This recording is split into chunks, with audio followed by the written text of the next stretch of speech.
So, eto na nga mga kaiksena.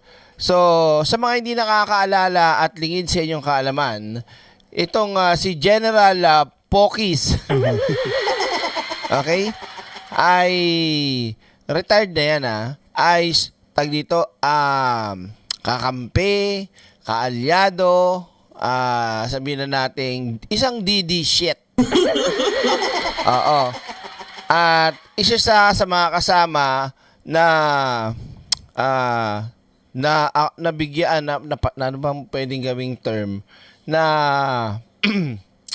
kasama sa may mga hakbang ng rebellion at inciting to sedition at yung lalo na yung naalala yung dapat na mangyayaring tawag dito na kaguluhan sana pero hindi natuloy kasi nabukelya sila, 'di ba?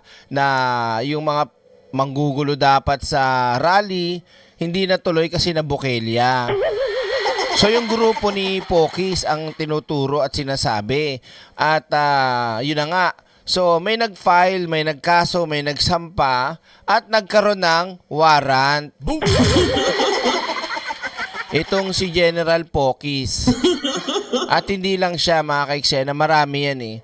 So, balita muna natin kung sino ba yan para kasi kaninang halos parang brunch time yan na balita.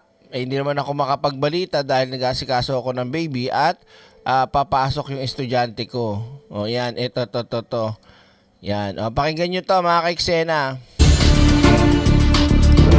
Kanina yan. Bibigyan natin ng komento at reaksyon. Bakit, Direk? Kasi nga, ang pinapautot at pinapalabas ng mga hindot na mga DD shit, kinidnap daw. At ang sinasabi sila lang daw ay nagpapahayag ng kanilang saloobin. Maniwala kayo? Saloobin? Ina nyo. Mainit na balita, inaresto si retired Major General Romeo Pukis kaugnay sa kasong inciting to sedition. Detalye tayo sa ulat on the spot ni Ian Cruz. Ian? Yes, Rafi, sa mga sandaling ito ay narito pa rin sa loob ng CIDG NCR ang inaresto nga na retired Air Force General na si Romeo Pokis para sa pagpoproseso sa kanya kagaya ng iba't ibang ginagawa sa pag-aresto gaya ng mugshot, ng fingerprints at yung medical. At Rafi, inaresto nga kaninang umaga si General Pokis sa pagdating nito sa bansa alas 8 ng umaga kanina nang lumapag ang aeroplanong sinakyan ni Pokis mula Bangkok, Thailand sa bakasyon kasama ang kanyang pamilya. Nakaprocess na siya na makunan palabas ng terminal. Ang pag-aresto ay sa bisa ng warrant of arrest mula sa Quezon City RTC. SM na yun, ayan na, nasugod yung mga hindot pati si Attorney Gasolito nandito rin Attorney Gasolito! May director na Gasolito. Merong ano ba yung tawag ni Pebbles dito kay Topacio? Ba yung binti parang kagad eh. Walang hita, binti walang binti agad. Kaugnay sa inciting to sedition case ni Pokis. Sa eksklusibong panayam ni Pokis, isa umano itong uri ng panggigipit sa mga taong bayan na naghahayag lamang ng damdamin. Yan, tang inumin mo, Pokis. Pokis ka ng ina mo. Yan ang problema sa inyo, di ba? Pagka kayo gawa ng mga ganyang klaseng aktibidad, mga panghihimok, mga kung anong rallying gusto nyo mangyari, tapos pag pinanagot kayo, panggigipit, tang inumin nyo talaga. Bakit naman yung iba? Hindi ba? Yung ibang mga dilawan, yung ibang mga pink na anti-government, hindi naman sila nagaganyan kasi kumbaga yung kanilang pagtuligsa at pagkontra sa gobyerno o pagiging anti, 'di ba? Alam nila yung limitasyon. Etong mga hayop na to, hindi lang nila diretsahin eh. Alam naman at kitang-kita naman ng mga Pilipino na iba yung gusto nilang palabasin sa sinasabi nilang tagdo freedom mo pa speech and expression, lolo mo. Tigilan mo, Pokis ka ng ina mo. 'Di ba? Sa nagaganap na korupsyon sa bansa. Paglabas ng terminal, naghihintay na ang sasakyan para kay Pokis. Nasa parking naman si Attorney Ferdinand Topacio at mga kasamang retiradong general ni Pokis. Sigaw nila dapat may kasamang abogado si Pokis sa sasakyan, bagay na hindi na napagbigyan. Agad din nila sa kamkrami si Pokis para iproseso nga at dalhin sa QCRTC Kalaunan. Sabi ni Topacio, ipoproseso nila ang piyansa ni Pokis ngayong araw. Nagugat ang kaso sa statement ng retiradong general sa mga rally na ininterpret naman daw na nanghihikayat na wag nang galangin ng gobyerno at ang mga nasa active service naman ay mag-withdraw ng suporta. Oh, 'di ba? Ano katangahan 'yun, Pokis? Tanga-tanga mo rin eh. Alam niyo yung pagiging tanga ng mga DDS, ng mga DDLs, no? Yan ang napapala nyo. 'Di ba? Oh. Akala kasi nila madali mauuto nila yung ibang mga Pilipino sa ginagawa nila. Ay hindi ho. Ano akala nyo sa ibang Pilipino hindi marunong mag-isip? Kayo lang yun. Oh. Nakabail na raw yan Hindi ko pa alam kung nakabail na. Sabi nga magbibail daw sila. Pero ang topic kasi natin dito, itong pagkakahuli at yung mga pautot ng mga didilis. Kasi nga, ang kanilang pinapakalat sa social media, kinidnap daw. Ang bobobo lang Paano kikidnapin? May warrant nga Utos nga na Supreme Court, ng korte Hindi Supreme Court. Utos nga ng korte, di ba? Oh. Di ba? Wala naman daw ganoon. Kinundi na rin ang mga kasama niya sa United. Meron ba namang aamin ng inciting to sedition at rebellion? Di ba wala? O, kailangan imbestigahan yan. Ayon sa investigasyon. Di ba? Kumbaga, nagkaroon ng, tawag dito, ng malakas na ebidensya at, tawag dito, pagsusuri na talagang, kumbaga, ano ba sa, ano yun? Ano bang tawag doon? Napatunayan yung kanilang aksyon ay talagang inciting to sedition o kung may rebellion pa man yan, ewan ko. Diba? Kasi marami talagang magaganak niya kung mali yung magiging hatol sa'yo. Kung hindi naman, kitang-kita naman na talagang inciting to sedition yung ginagawa nito ni Pokis Tsaka yung naudlot, diba? Yung naudlot na manggugulo silang mga hinayupak na yan, naudlot kasi naibuking sila Krisa Copino, shoutout kay Adobong Toyo, nakikinig sa vlog mo habang naliligo. Oy! Habang naliligo, mamaya kung ano-ano yung iniisip. Mamaya kung ano-ano yung ini-imagine at iniisip mo dyan, ba naliligo ka, nanonood ka sa akin? Ikaw Pag nalaglag yung cellphone mo, wala akong kasalanan dyan. Boom! Oh. Dali natin. People's Initiative ang umunay panggigipit sa kapwa retired officer na nagpahayag lang umano ng damdamin. Narito ang pahayag ni retired Air Force General Pokis. Oh. Ito'y panggigipit to. Panggigipit daw. Panggigipit, hindi sana maraming kinulong. 'Di ba? Maraming hinuli. Ikaw bukod tangi, 'di ba? Bakit kaya? Oh. Ahas ang pananakot sa ating mga taong mamamayan. Papahayag ng damdamin sa matinding korupsyon sa bayan natin. Bakit po kayo nakaganyan? Inaresto ko dahil may kaso ako na inciting sedition. So hinaharap natin to.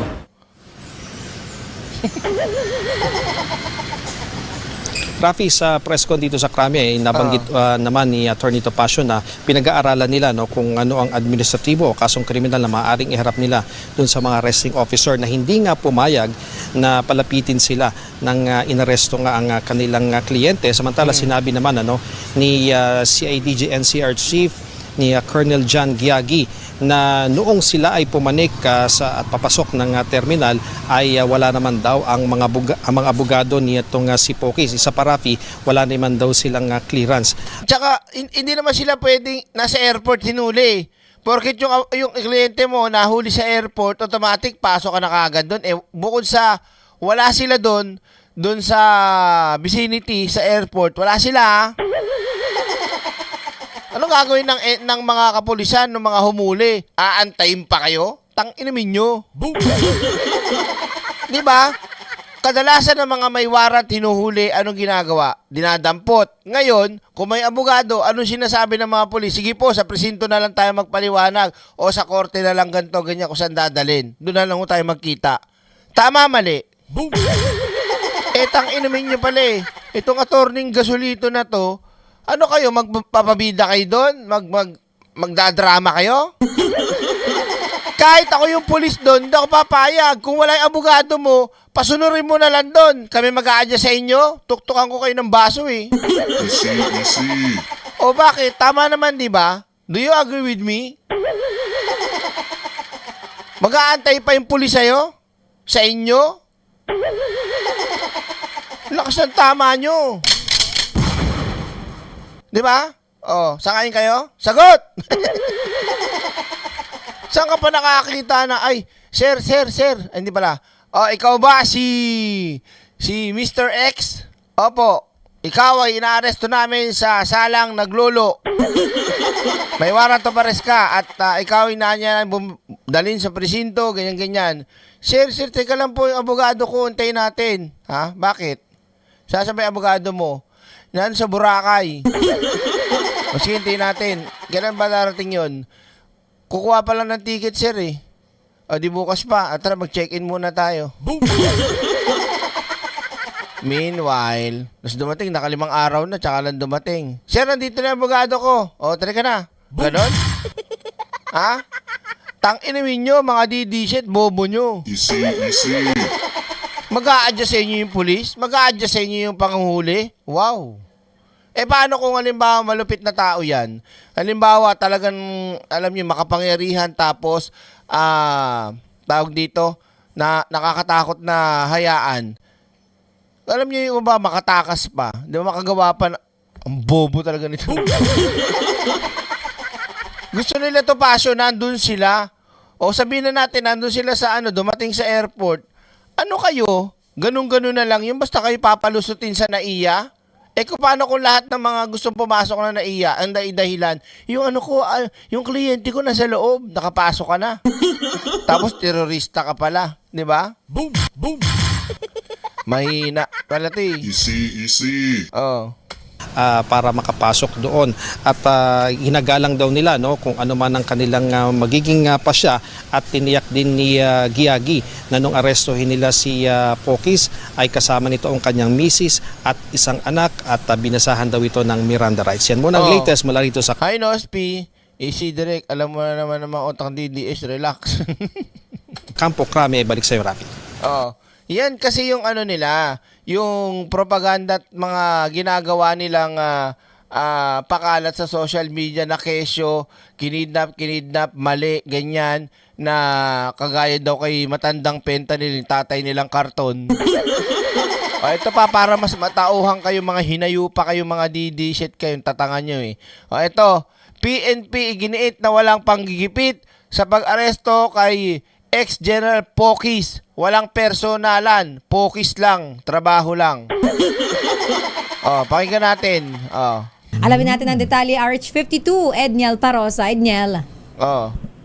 Nginitian lang Lakay at Sister L ni Acting PNP Chief. Nginitian lang kayo. Bobo nyo kasi mga DD shit eh. Lahat kayo, feeling nyo, kayo yung nakakaalam ng lahat. Di ba?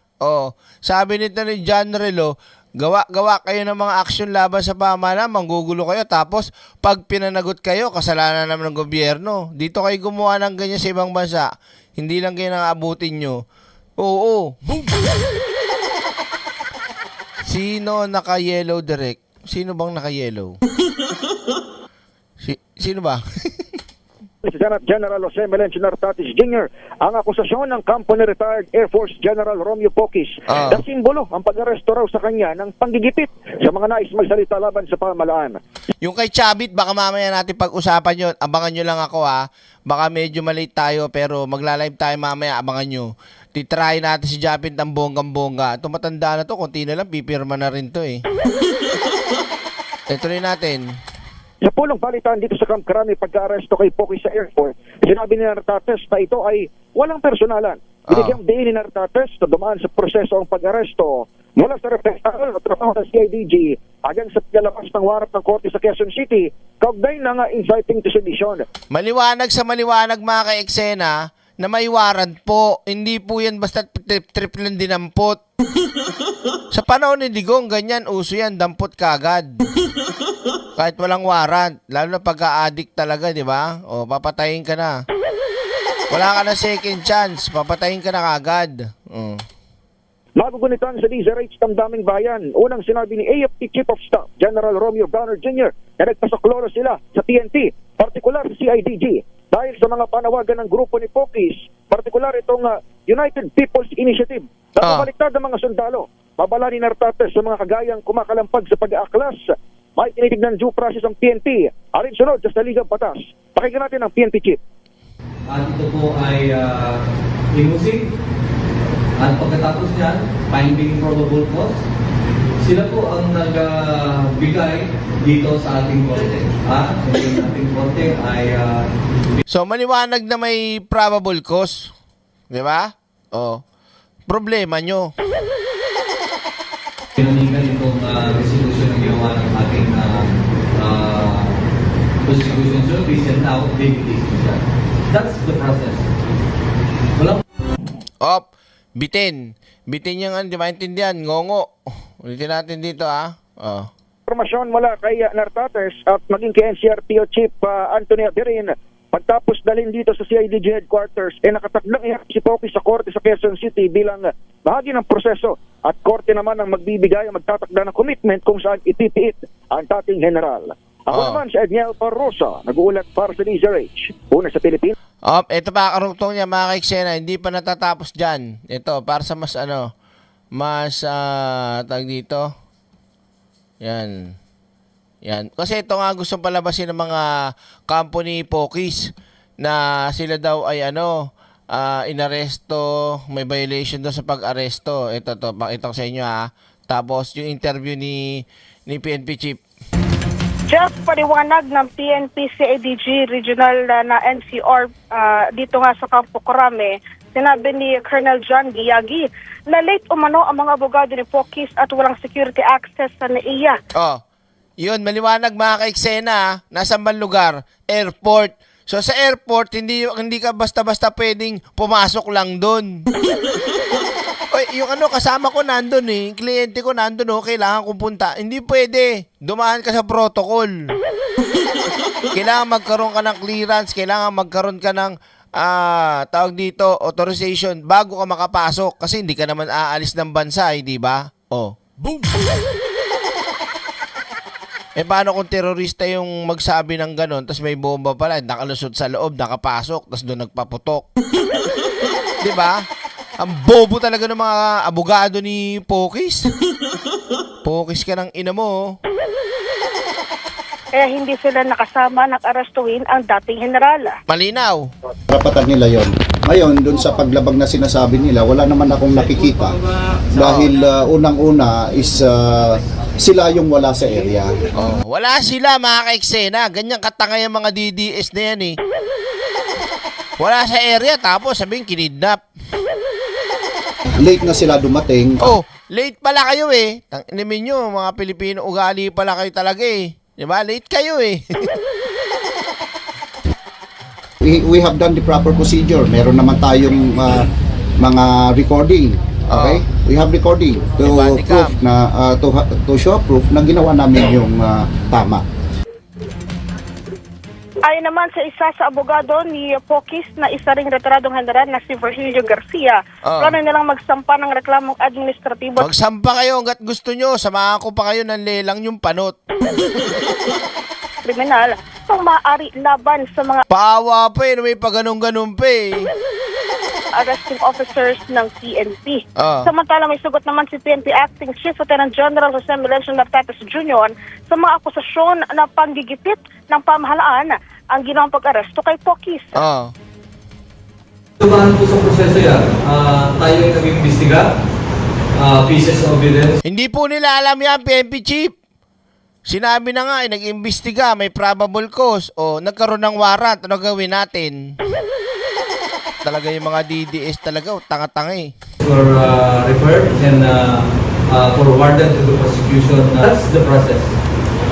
Walang person. Hindi kasi marunong sa due process yung mga DD shit.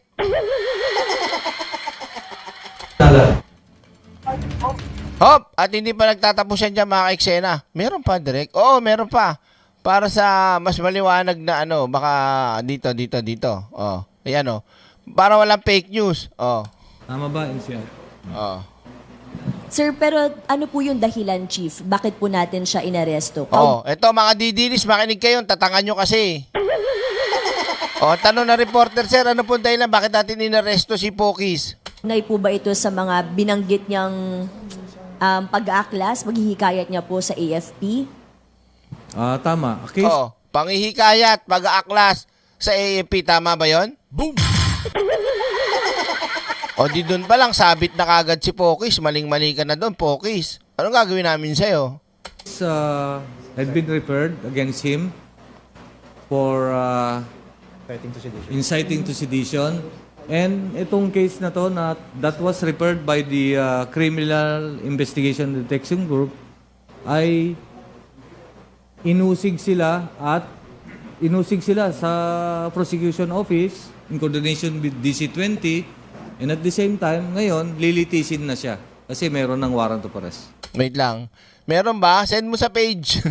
Direk, may statement yung kaibigan ng kapatid ni Pokis na wag daw si Topacio ang kuning abogado. Eh paano? Pag kinuha mo yun, sigurado, si Topacio, big time magkakaperang malubha. Boom! Yun ang good news. Pero ang bad news, sigurado makukulong ka kasi lahat ng nagiging kliyente ni Topacio, nakukulong, nabubulok, nahuhuli. in very Tagalog na lang kasi. Sa madaling salita, in an easy way, in an easy saying, in an easy saying, lahat na nagiging kliyente ni Topacio, talunan. Makatawa naman to si Mama Labs, oh. Parang ano naman to eh. Natawanan niyo ba ako? Tuloy tayo. Saan po siya dadalhin, sir? Dito po ba, Chief, sa... Hindi, baka gusto mo sa inyo na lang. Dali namin sa bahay mo. Huwag ka magulo, eh, di wow. Sa kanya itong ano, akin to eh. In easy saying, in other words, di ba? Ay, mamalo si Maukan, yan, kumakampay na naman, oh. Shoutout daw kay JB at kay Arjon. Pak, ganun. Pasyat na lang. Sa susunod, pag nagkita tayo, pasyat. Oo. Masarap pulutan, sushi. Tuloy tayo.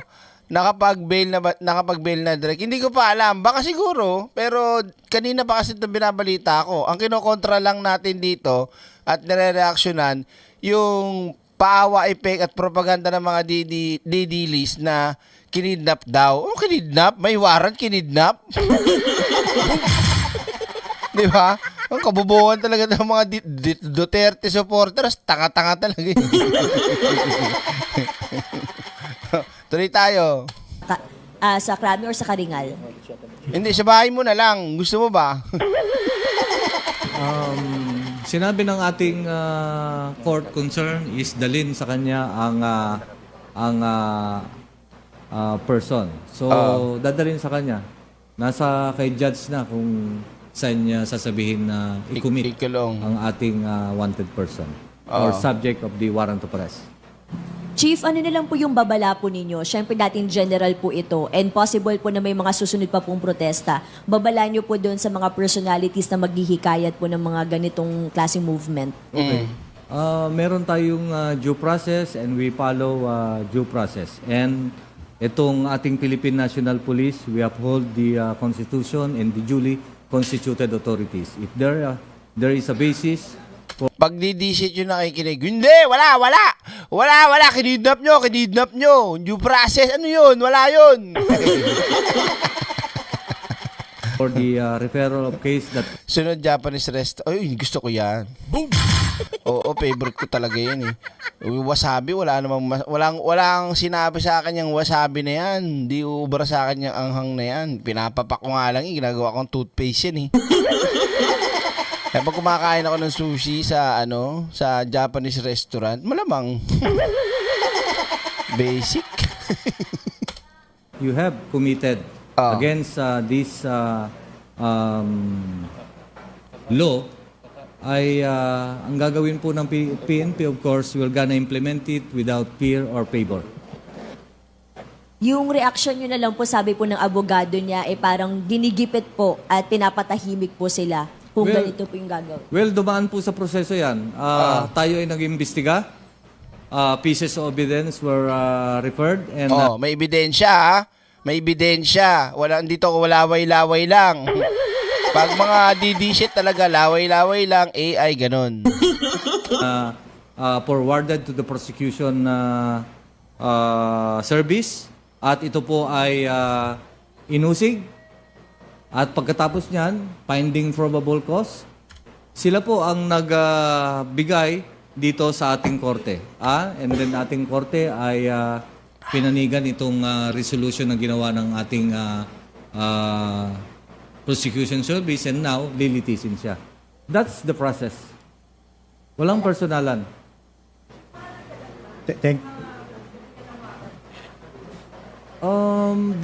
There are cases that the CIDG and several law enforcement agencies have referred, and depende na lang kung depende sa ebidensya kung aandar ang ating mga kaso na to. Thank you, Ms. Karen. Next to ask question is Mr. Mark Makalalad of DCWB. Hi, Chief. Good morning and Happy New Year. Sir, regarding sa traslasyon, sir, ano po yung instruction natin sa mga police po na magpapatupad ng security, and ano po ba yung, meron po ba tayong namomonitor na threat? Okay. Alam nyo itong mga activities na to, we've been doing this year after year. Wala namang taon na hindi tayo conduct and or naggawa ng mga activities, like for example the translasyon or for the Black Nazarene, no? Hop, katin natin, hindi na yun dun eh. So, maliwanag mga kaiksena na maayos, walang nilabag, dumaan sa proseso ang pag-aresto kay Pokis. At kaya siya inaresto, bukod sa nasabing may warrant nga siya, may probable cause nga eh. Kaya nga nagkaroon ng warrant eh. At may ebidensya, syempre. Kumbaga, ayun na yun eh. Pag sinabing may probable cause, tapos na usapan, tapos na laban. Pagdating sa paglabag, di ba, tapos na rin ang usapan. May video recording, magsampa na lang kayo kung saan nyo gusto magsampa. Mga boblocks kayo, mga DDS kayo. Di naisip. Tawag dito, kayo lang ay nagagatasan ni Topacio. Wait lang Ngayon, para sa karagdagang update, titingnan natin ang, wait lang hanapin lang natin yung balita tungkol kay Pokis. Naku, malapit na pala yung piyesta ng Nazareno, no? Wait lang. Ano ba? Mayroon bang update? Ay, ito. Yan. Game. Yan. Ito. Live to Live to. Para sa latest update mga kaiksena, tira. Inaresto ng mga pulis si retired Air Force Major General Romeo Pokis pagdating niya kanina sa NAIA 3 sa Pasay, kaugnayan sa kasong inciting to sedition. Live mula sa TV5 Media Center, nangungunan sa balita si Mon Gualdes. Mon, paano inaresto ang dating general? Hi, Shiro Atsaki. Alam mo, Jiggy, fresh pa mula sa kanilang bakasyon kasamang pamilya na may connecting flight lamang sa Bangkok, Thailand at kalalapag lang sa NAIA Terminal 3 sa Pasay nang arestuin nga itong si retired Major General Romeo Pokis. Pinusasan siya sa inilabas sa terminal. For context lamang, Jiggy, no, nung nagsagawa kasi ng anti-corruption protest nung Nobyembre sa People Power Monument, itong grupong United People's Initiative, kung saan convener itong si Pokies, kaugnay nga yan sa flood control scandal, inireklamo ang retired general ng pagsasalita laban sa pamahalaan. Hinikayat din daw ni Pokies ang militar na bawiin ang kanilang suporta kay Pangulong Bongbong Marcos. Kaya naman ito ang naging ugat ng paglalabas ng warrant of arrest ng Quezon City Regional Trial Court, Branch 77. Jiggy. At kanina ay nagka-tension daw ng arestuin sa NAIA, si General. Tama ba, Mon? Tama yan, Jiggy. Actually, nagalit talaga ang kampo at mga abogado nga nitong si General Pokies. Pag nakikita ko si Topacio, ang naiisip ko dito, tubong lugaw. yung alam mo yan na, yung kikita si Topacio ng tubong lugaw, tapos yung serbisyong matatanggap ng kanyang kliyente, walang sustansya. Bakit? Lugaw lang eh. At the end of the day, talo. Easy. Hindi kasi sila pinayagang makalapit sa kanilang kliyente. At ang sabi naman dito ng mga pulis, wala naman daw silang nilalabag na mali. Pero tingin ng kanyang mga abogado, tila napuntirya agad ang mga kritiko. Pakinggan. Kita mo napuntirya agad ang mga kritiko. Alam nyo kung gaano kabobo talaga yung mga didishit niyan? Kung talagang puntirya kayo ng gobyerno, hindi na kayo paabutin pa, hindi na kayo bibigyan pa ng mga ganyan. Sabay-sabay na kayong lahat dyan. Kaso, nakita nyo naman, dumaan sa proseso, nagkaroon ng interrogation, investigation, and yes, and then probable cause, due process, ika nga. Ano problema nyo? Mga problema nyo. natin ang kasi kung talaga yung sinasabi nilang puntirya, ang dami nila ang dami nilang nagagawa ng mga, intayin nyo lang, baka naka-due process pa rin yung ibang mga kasama ni Poki, susunod-sunod rin na kayo. Pero may proseso. Kay Digong, wala nga proseso, taniman ka kagad ng kaso O hindi, taniman ka muna ng intriga, which yan yung ginagawa nila ngayon kay Pangulong Bongbong Marcos sa administrasyon, di ba? Magtatanim sila ng issue, intriga, fake news, balita. At the end of the day, wala. Di ba? Wala namang may pakita. Lahat wala. Hayag ng abogado ni Pokies at ng PNP CIDG NCR. Yung aarestuhin, akala namin yung malaking isda. Hindi yung retired. Tawa-tawa lang kayo.